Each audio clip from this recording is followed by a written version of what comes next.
আসসালামু আলাইকুম, মায়ের হাতে রান্না আপনাদের স্বাগতম জানাচ্ছি। সুপ্রিয় দর্শক, আজকে আপনাদের জন্য নতুন রেসিপি নিয়ে চলে আসলাম। আজকের পর্বে থাকবে নাগা উইথ চিকেন রেসিপি। এই রেসিপিটি কিভাবে বানাই সম্পূর্ণটা না টেনে দেখবেন। আসুন। धीरे धीरे चुपके से चोरी चोरी हो रे इंतजार मुझे এখানে ওয়েস্ট নিয়েছি আমি প্রায় 10টির মতো। লেবুর রস দিয়ে দিচ্ছি। এখানে একটি লেবুর অর্ধেকটি আমি পুরোটাই দিয়ে দিচ্ছি। লবণ দিয়ে দিচ্ছি সামান্য পরিমাণ। সয়া সস দিয়ে দিচ্ছি। এখানে 1 টেবিল চামচ সয়া সস দিয়েছি। এখন ভালোভাবে মেখে আমি এটাকে রেখে দেব রেস্টের জন্য। 1.5 কাপ পরিমাণ ময়দা নিয়েছি। আপনারা ময়দার বদলে আটাও নিতে পারবেন, কোনো সমস্যা নেই। লবণ দিয়ে দিচ্ছি সামান্য পরিমাণ। এখানে 1 টেবিল চামচ লাল মরিচের গুঁড়ো নিয়েছি, দিয়ে একটু ভালোভাবে মিশিয়ে নিচ্ছি। এখন যে উইস্কগুলো আমি ভালোভাবে করে রেখেছিলাম, মিনিমেট করে রেখেছিলাম, সেটাকেই আমি এখন ময়দার ভেতরে এখন কোট করে নেব। খুব সুন্দরভাবে চেপে চেপে নিয়েছি।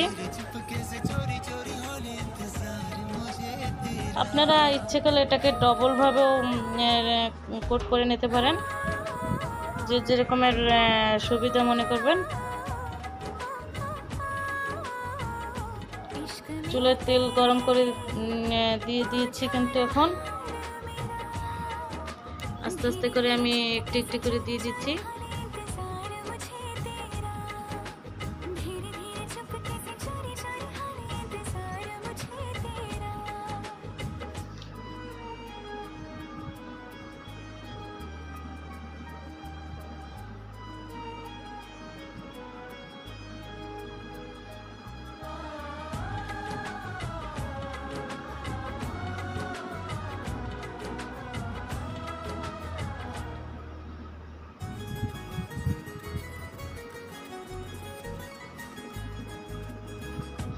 তেলটা যখন একটু বেশি পরিমাণ গরম হবে, তখন কিন্তু এই উইস্কগুলো আপনারা দেবেন তেলের ভেতর।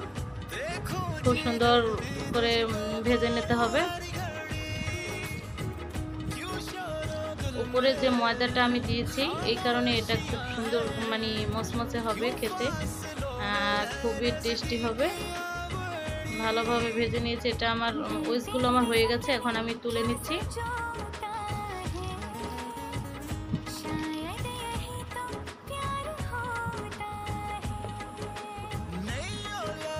সম্পূর্ণগুলো তুলে নিয়েছি। তেল দিয়ে দিলাম কড়াইতে। এখন 1 টেবিল চামচ আমি রসুন কুচি দিয়েছি। ভালোভাবে একটু ভেজে নেব।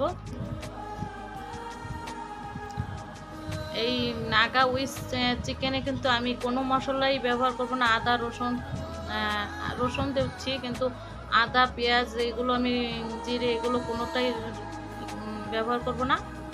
আর এখন দিয়ে দিচ্ছি চিলি ফ্লেক্স 1 চামচ, 1 টেবিল চামচ সয়া সস দিয়ে দিচ্ছি।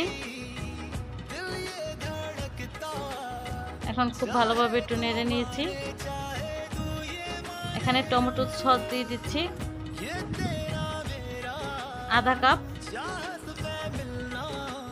দিয়ে ভালোভাবে নেড়ে নেব। চিনি দিয়ে দিচ্ছি সামান্য পরিমাণ।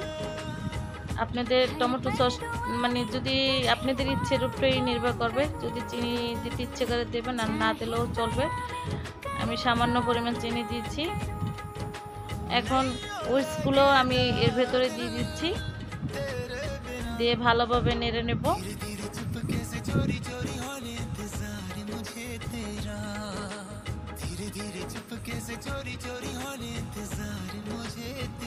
সুপ্রিয় দর্শক, আজকে আমার এই রেসিপি যদি আপনাদের ভালো লেগে থাকে, অবশ্যই আমার চ্যানেলটাকে একটু সাবস্ক্রাইব করে দেবেন এবং লাইক এবং শেয়ার করে দেবেন। আর পাশে থাকা বেল বাটনটিকে অবশ্যই ক্লিক করে দেবেন।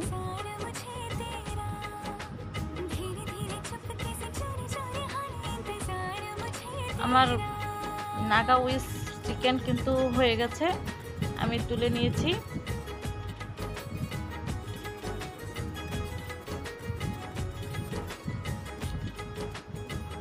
নাগা উইস রেসিপিতে কিন্তু জাস্ট নাগা মরিচটা দিতে হয় উপর থেকে। যে যেরকমের ঝাল খাবেন, আর নাগা বলতেই মানে এটা ঝাল, আর নাগা মরিচ মানে বোম্বাই মরিচ, এটার উপর থেকে আমি ছিটিয়ে দিয়েছি। চিলি ফ্লেক্স দিয়েছি উপর থেকে ছিটিয়ে। জাস্ট নাগা বলতে ঝাল, এটা এর জন্য উপর থেকে সাজানো। সুপ্রিয় দর্শক, আপনাদের কাছে যদি ভালো লাগে অবশ্যই আমি আবার আপনাদের কাছে নতুন নতুন রেসিপি নিয়ে চলে আসব। আজকে এখানেই রাখতে হচ্ছে। আল্লাহ হাফেজ।